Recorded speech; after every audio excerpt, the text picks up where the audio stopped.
Welcome to Heart Stories, a podcast proudly brought to you by the Caulfield Grammarians Association. I'm your host, Doreen Brown, and this season we celebrate the journeys, passions, and values of remarkable individuals, many of whom share a connection to the Caulfield community. This series is a platform for heartfelt conversations that shine a light on creativity, leadership, and a sense of community that define extraordinary lives. At Heart Stories, we believe every achievement begins with a story. Together, we'll uncover the challenges, milestones, and lessons that have shaped our guests. Through their insights, we'll explore how shared values and a commitment to making a difference inspire both individuals and communities to thrive. So thank you for joining us. Settle in, open your mind, and get ready to discover stories that inspire, empower, and unite. This is Heart Stories. Let's begin. On this episode of Heart Stories, we're thrilled to welcome Ashley Hasforth, a highly accomplished senior executive and a proud Caulfield Grammar School alumnus from the class of 1996, where he also served as the school vice captain. Today, Ashley is the Chief Financial Officer of Gilmore Space Technologies, Australia's leading privately owned space company, developing sovereign rocket launch capability and satellite technologies. In his role, Ashley oversees the company's financial strategy, capital management, and commercial operations as Gilmore Space scales the development of its Eris orbital launch vehicle and Bowen orbital spaceport in Queensland. Ashley brings extensive experience in corporate finance, capital markets, and high growth technology businesses. He works closely with investors, government partners, and industry stakeholders to support the growth of Australia's emerging space sector and to enable the commercialisation of advanced aerospace technologies. We're excited to sit down with Ashley today and hear how his journey from student leader to global executive can inspire you to reach new heights in your own career. So, welcome to Heart Stories, Ashley. Nice to meet you. Yes, lovely to meet you as well. So, to begin, can you share a little bit more about yourself that I haven't covered in your intro and also your experiences since leaving Caulfield Grammar School? Yeah, sure. So I think one thing that probably some people do know and don't know, I actually was meant to finish in 95, but got sick and and missed about 6 or 7 weeks of school, if not 2 terms, and had to go back the following year. So I'm Oh, kind of across 2 years actually. So I've got a lot of friends from Caulfield off the back of that. But they left Caulfield and went to uni and did a commerce degree. Didn't really know what I wanted to do. I kind of just wanted to meet up with the people that were in my prior year and get back to the old gang that I used to hang around with. So I went to Melbourne Uni and did commerce, and then sort of found my way through that and ended up doing some vacation work at PwC during the summer holidays, yeah. which I was then offered a graduate role when I finished university. So started off as an auditor at PwC, and then was fortunate enough to move around a little bit within PwC and get some experience within tax and also the corporate finance area as well. So I was there, I did my chartered accounting and got that. And like a lot of chartered people in Australia, they kind of get it and then go over to London for a few years, but Yes. pretty much do the same thing with the same people, just in a different country. Mhm. And so I kind of wanted the overseas experience, but also wanted a bit more of a life experience as well. So actually applied for some roles at Barclays Capital via the financial review and found myself up in Sydney having interviews. And then about probably 2 months later, found myself in Singapore. Never been there, didn't know anyone there.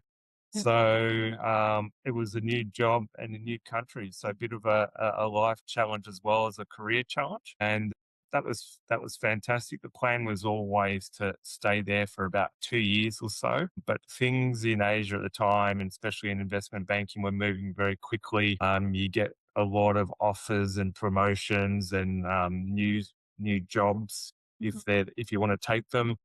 And so 1 year led into two, which led into three and four and five and six, and basically stayed there for actually 10 years in the end. So eight of those years were in investment banking across Barclays and Credit Suisse, and then back to Barclays. And then I knew I wanted to come back home because people generally go overseas. And if they don't come home after about 10 years or so, they probably never really come home.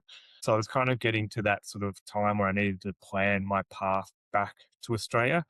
And I was fortunate enough, actually, via a former Caulfield boy as well, actually, was able to get a job at a Caterpillar dealer in Singapore. So the CFO for their energy rental department for the globe.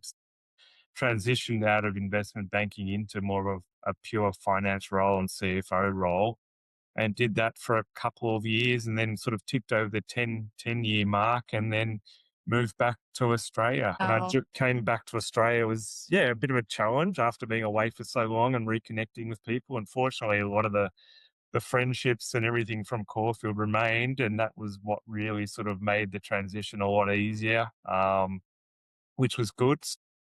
From a career point of view, didn't really want to go back into the big corporate world after doing all that. I kind of always knew you'd be comparing like banks in Australia to the fast moving, fast paced investment banks in Asia, and you just couldn't compare that. So I didn't want to be missing that too much. So I joined and got involved in some startup organizations. So one was a fintech, which went pretty well, and listed that on the stock exchange, and did reasonably well out of that. And then moved on to another one and joined a couple of friends and started up a pure SaaS company. There was three of us that started it, selling product on credit cards to eventually selling multi-year subscriptions and starting offices all around the world. And we grew that for about 6 years, I guess, 6 or 7 years, and then sold that to a big IT company in the US, Palo Alto Networks. So that was a good exit for everyone, which was good. they're huge. And then, yeah, then Yeah. after that, joined another sort of smaller startup organization back in the fintech space. Unfortunately, that one didn't end up so well. We still sold it, but just not at the not at the growth stage that the other ones were sold at or exited from.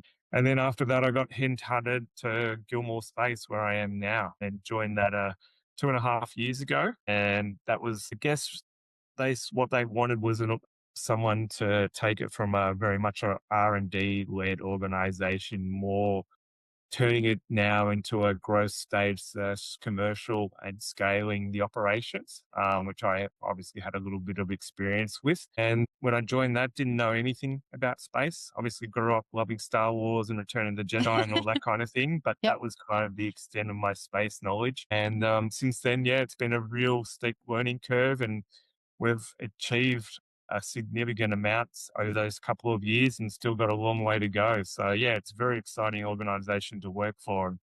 Also, obviously, it's based on the Gold Coast, so it's even better moving from the cold, wintry Melbourne to now living in Belly Heads. Yeah, so it's not a bad place to be.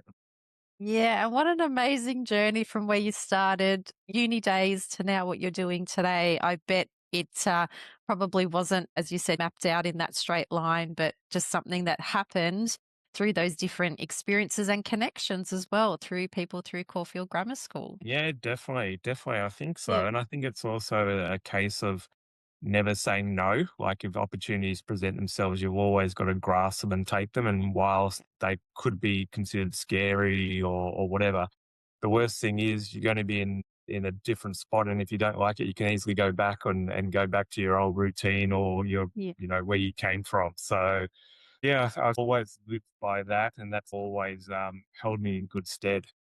Yeah, and guided you through. Absolutely. So you've mentioned the career path and that obviously it's taken you across the globe as a senior executive. And leading people in different countries brings its own unique set of challenges.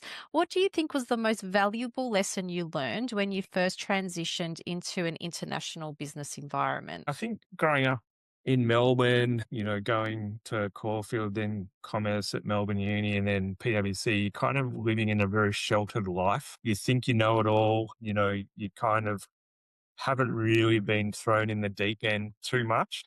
I think the biggest awakening was when moving to Singapore is how myopic Melbourne and Australia is, and how really truly insulated and small it is. Yep. and how much more competitive the bigger, wider world really is. Yeah. Um, you're competing with people that have got MBAs from Chicago Business School, or they've just done whatever they have at Yale, MIT, or wherever. Coming from Melbourne, you kind of felt very, very small all of a sudden.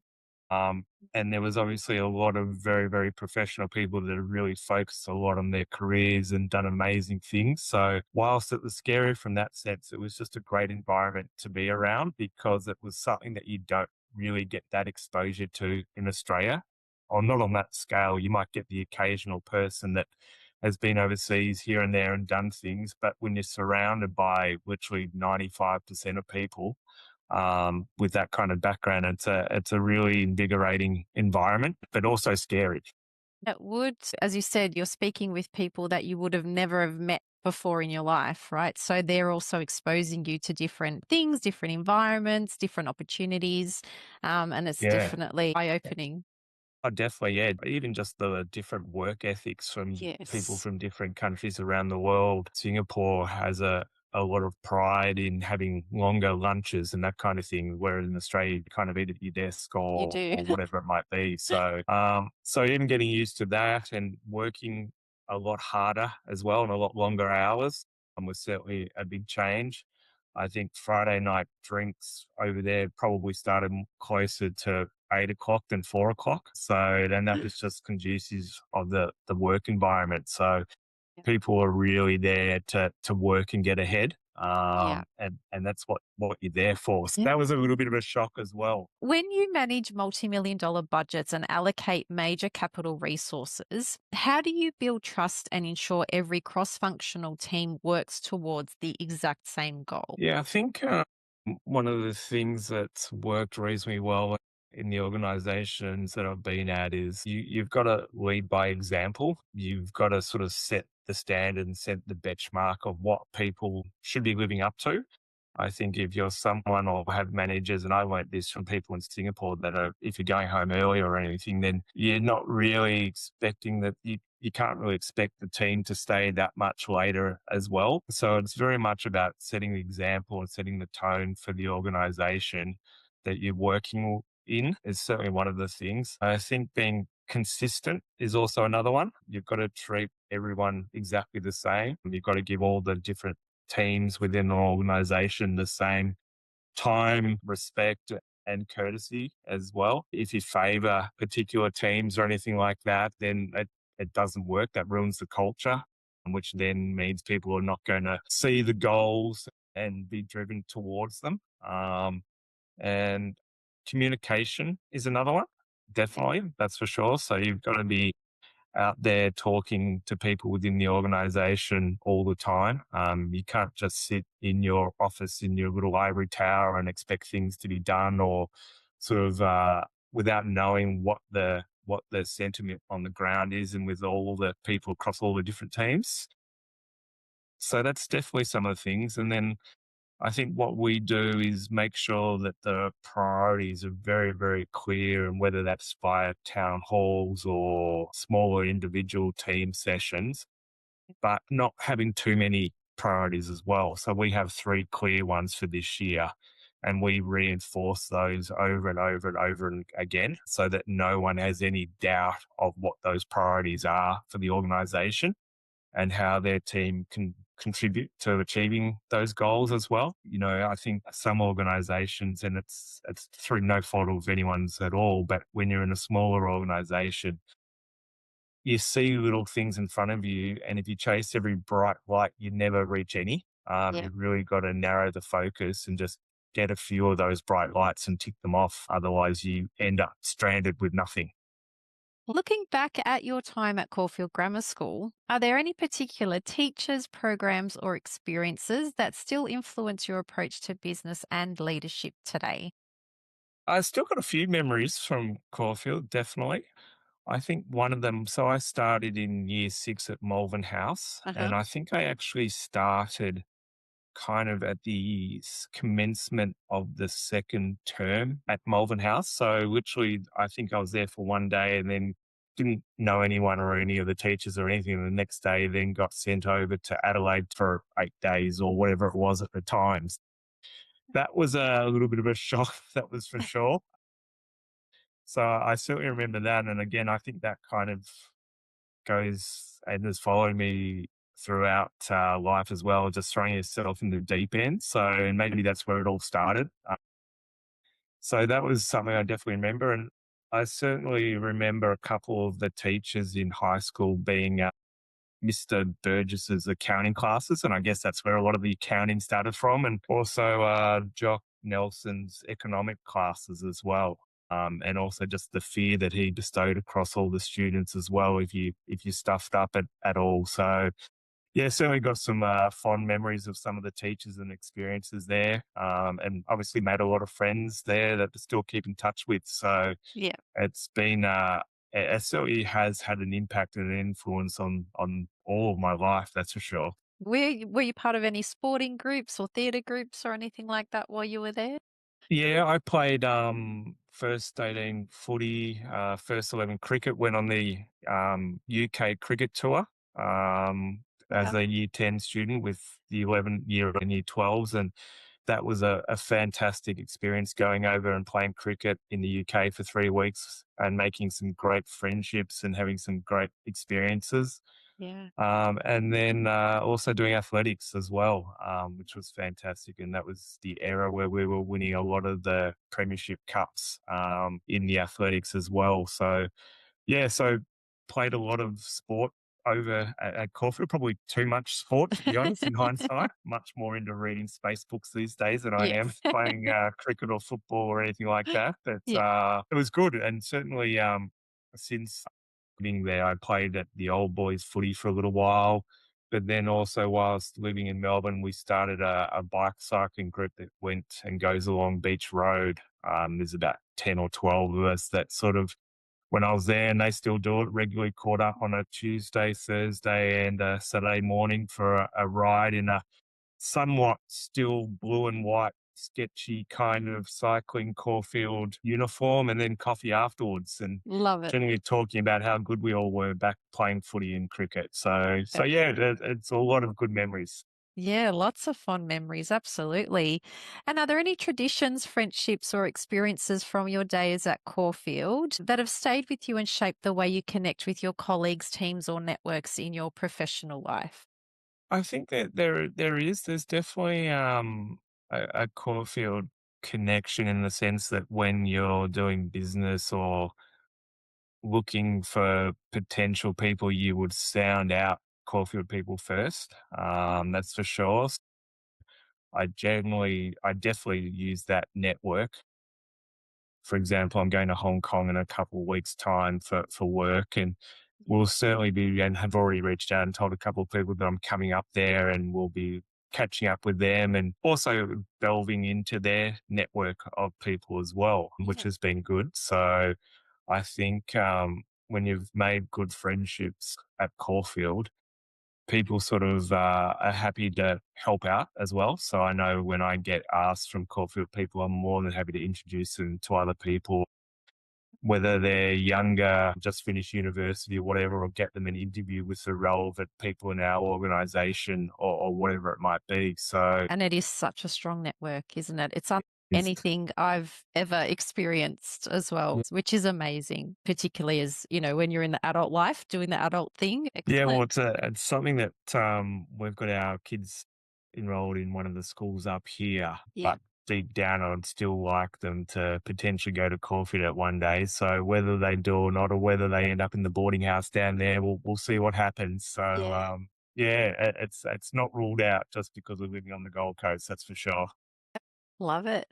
Now, many of our listeners are current students or young professionals who look at your career and want to follow in a similar path.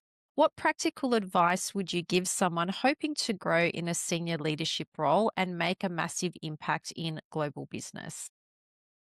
I think it's a good question. I think a lot of young people, and we see it at our organisation as well at the moment, are in a big hurry to get to the Yes. top. And you can't get to the top if you haven't done the hard work down at the lower levels, because that's where you learn everything and that's where you make mistakes. And if you don't make mistakes along the way, you don't learn. Yeah. I think some of the things that I've learned, the biggest things I've learned have definitely come from mistakes along the way. And whether that being at an individual level or more at a strategic company level. But you've got to start down the bottom and do the hard yards and learn as much as you can across the different parts of an organization and take the opportunities to move around an organization as well.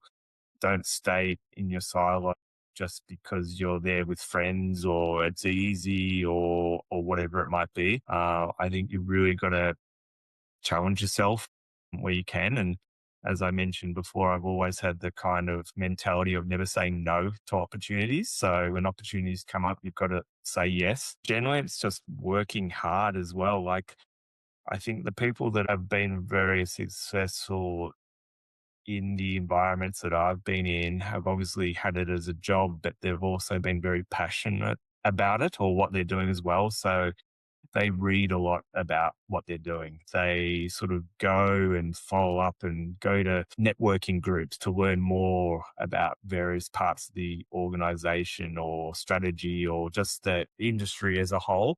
And there's so many of these things that are available now that weren't actually available when I was younger. And I wish they were, because you probably would pick up on a lot of things a lot quicker and get opportunities a lot quicker as well. Most of the time, opportunities come up not because of what you know, it's who you know. And who you know is obviously what you make of it and how you branch out and form your own networks, which is definitely crucial to succeeding not only in an organization, but in a wider industry as well. Absolutely. What great advice. I've been fortunate. I've worked in big organizations and very, very professional organizations as well, but also been in startups where literally, if you're running out of toilet paper, you're going down to Woolworths at lunchtime and buying it. Yes. So, but I guess the beauty of the two different ends is that I know what good and professional really looks like and how to map out a path to get there. Yeah. Whereas if you've only always just been in little organizations, you don't know what good really looks like. And I think that's a big difference as well. Absolutely. And then you can take all that experience and knowledge into if you want to launch your own startup, but Exactly. you've got to have that experience first. It's just so, so important.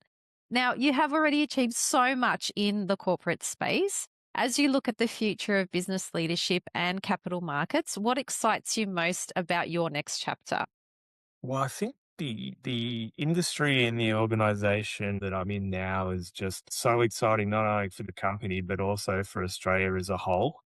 There is a big sort of movement, not only in Australia, but also in all countries around the world to have sovereign space capability. Yeah. And primarily that's being driven by Elon Musk turning off Starlink at the start of the Ukraine war. And all the governments around the world are now thinking, well, this could easily happen to us. So, off the back of that, there is a lot more interest in space and satellites and launch vehicles and even hypersonic boosters, given the geopolitical sort of scenarios that we're in at the moment. So, I think the space industry in Australia is really just about to lift off, pardon the pun, but and we're certainly a big part of that, if not the biggest part of that, and have a very, very bright future. And I think a lot of it comes from the point of, even though we're Australian based satellite builder, rocket builder, and hypersonics builder, we're not really, I mean, we're targeting the Australian customer, but our biggest customers are going to be from overseas. And to be able to bring that back to Australia is going to be phenomenal, to the point where you probably saw the Artemis launch last week, and the amount of people that flew to go and watch that take off. Space tourism in its own right is just a massive industry itself. Yeah. And to think that we will be eventually launching every month from our launch site up at Bowen and having thousands, hundreds of thousands of people flying up there to watch launches is pretty incredible. It But is. then also just the direction of the technology that satellites are going down and what's achievable with AI now and everything is phenomenal. it's a very exciting industry and company to be working for. And yeah, just can't get enough of reading all about it at the moment. And obviously, we're setting it up for a very big financial future as well.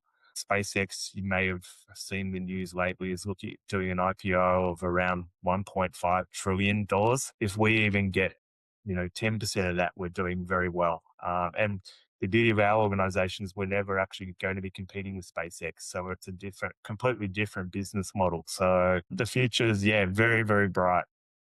Well, it's been such a pleasure meeting you, getting to know you, your experiences, and also being a Caulfield Grammar School alumnus. Thank you so much, Ashley, for joining us today and being on Heart Stories. We really appreciate it. No problems. Thanks, Doreen. Thank you. Thank you for tuning in to this episode of Heart Stories. A heartfelt thank you to our guests for sharing their story, wisdom, and passion with us today. Their insights remind us of what makes creativity, leadership, and community so impactful in shaping meaningful lives.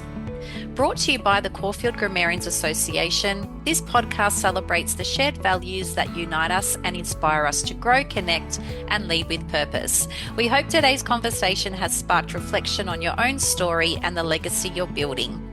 If you've enjoyed this episode, don't forget to subscribe so you never miss an inspiring story.